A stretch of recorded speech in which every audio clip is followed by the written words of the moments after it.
বরিশালের ফুটপাতে জমে উঠেছে ঈদের বেচাকেনা। বিস্তারিত জানাতে সরাসরি যুক্ত হচ্ছেন সহকর্মী শাকিল মাহমুদ। শাকিল, ক্রেতাদের কেমন ভিড় দেখছেন আর কোন ধরনের পোশাক বেশি বিক্রি হচ্ছে? দেখুন, ঈদকে কেন্দ্র করে কিন্তু শেষ মুহূর্তে জমজমাট বেচা বিক্রি বড় বড় শপিং মলের পাশাপাশি কিন্তু রাস্তার পাশে যে যে ছোট ছোট যে দোকানগুলো আছে এখানেও কিন্তু আমরা দেখছি যে নিম্ন এবং মধ্যবিত্ত যে মানুষ আছে তারা কিন্তু অনেকেই এখানে এসে ভিড় করছে এবং শেষ মুহূর্তে আসলে পরিবারের সবার জন্য ঈদের যে কেনাকাটা সেগুলো করছে। আমরা অনেকের সাথেই কথা বলেছিলাম এখানে এখানে বেশিরভাগ যারাই কেনাকাটা করছে তারা অনেকেই আসলে শ্রমজীবী মানুষ।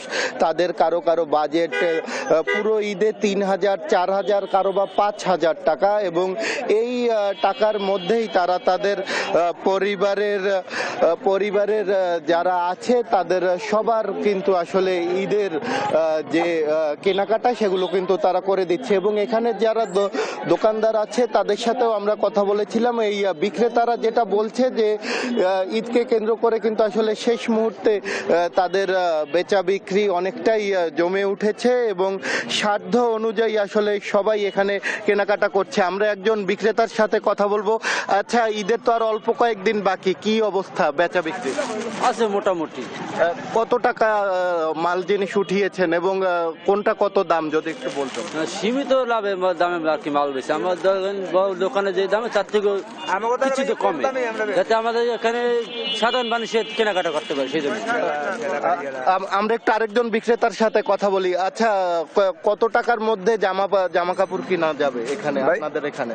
আমাকে ভাই নিম্ন মনে করেন একটা শার্ট আমাকে 150 টাকা কেন, আমরা 200 টাকা হইলে বেশি চালাই। আর বড় বড় মার্কেটে মনে করেন কারেন্ট বিল আছে, ঘর ভাড়া আছে, কর্মচারী আছে, আর আমার কোনো খরচ নেই। আচ্ছা, বাচ্চাদের জামা কাপড় কত টাকা করে কি? বাচ্চাদের জামা কাপড় 200 টাকা, 250 টাকা, আর একটা ফরক মনে করেন 500 টাকা, 600 টাকার মধ্যে আমরা বিক্রি করি। যেটি আমরা পার পিস মালে নর্মালি 1 থেকে 150 টাকা লাভ করি।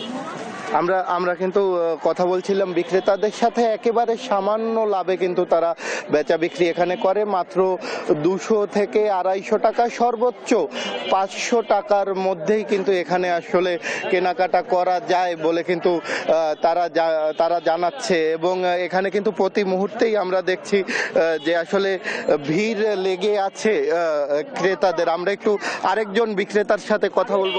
পুরো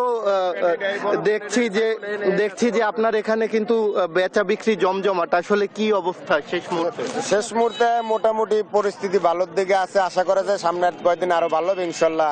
আগামী পিছনের চাইতে এখন বর্তমানে মোটামুটি ভালো আছে। এই যে বাচ্চাদের কাপড় কোনটা কত টাকা দামে বিক্রি করছে? এখানে 700 থেকে 800 এরকম রেটের মাল আছে, 1000 টাকা রেটের মাল আছে। বাচ্চাদের পোশাক মোটামুটি ভালোর ভিতরে পাওয়া যায় আর কি, এই জন্য আগ্রহী বেশি কেনাকাটার জন্য। মধ্যবিত্ত ধরনের লোক যারা মিডিয়াম পর্যায়ে চাকরি করে, ভ্যান চালক, রিক্সা চালক, দিনমজুর, এই কোয়ালিটির লোকেই আমাদের কাছ থেকে কেনাকাটা করে। কিছুটা সাশ্রয় তাদের হয়, এই জন্য আর কি এখানে এই ভিড়টা থাকে বেচা কিনে। সবাই কিন্তু আসলে বলছে যে শেষ মুহূর্তে কিন্তু তাদের বেচা বিক্রি জমে উঠেছে এবং শ্রমজীবী মানুষ যারা আছে তারা কিন্তু তাদের পরিবার নিয়ে এখানে আসছে এবং আসলে এখান থেকে আসলে কেনাকাটা করছে। মাত্র 200 টাকা থেকে কিন্তু এখানে পোশাক পাওয়া যাচ্ছে এবং সর্বোচ্চ এখানে 800 টাকার মধ্যে কিন্তু আসলে পরিবারের একজন সদস্যকে কেনাকাটা করে দিতে পারছে শ্রমজীবী মানুষরা। তো বরিশাল থেকে আমার কাছে এতটুকুই ছিল সবশেষ। ধন্যবাদ আপনাকে।